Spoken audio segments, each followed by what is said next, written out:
An asset search is a very common and wide-ranging phrase to be used to cover different types of investigations.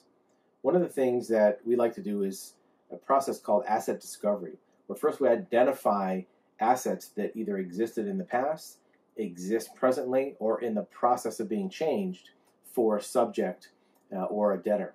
One of the reasons for this is to provide a snapshot of the amount of assets, but also the form that they're in, the asset class that they're in. Is it real estate? Is it cash?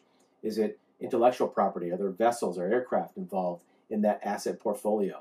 By establishing that snapshot, it gives you a baseline, so if assets move later, or you can backtrack the flow of funds to how that asset came to be. If there's an aircraft, where did those funds come from for that aircraft?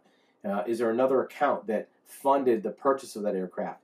Are there payments going in to support that aircraft asset? Is there insurance payments? Are there hangar fees? Is there maintenance fees? Where are those coming from?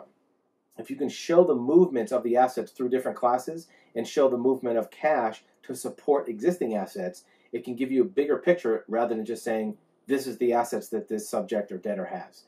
Every trail of movement of assets leaves fingerprints. So if a house is sold, it leaves a deed chain, a deed history for where that house was sold. Even if it was sold 5 years ago, that deed remains in the records. Same thing with vehicles and aircraft and other assets.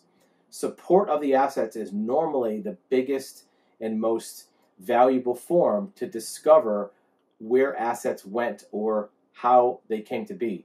Insurance payments, maintenance, things like if you have licensing or fees for assets. If you have a car, you have a registration fee. Even if a debtor puts an asset in another person's name, that other person is not going to be paying the fees for that. They're doing them a favor. So where that money comes from to support the assets is very important.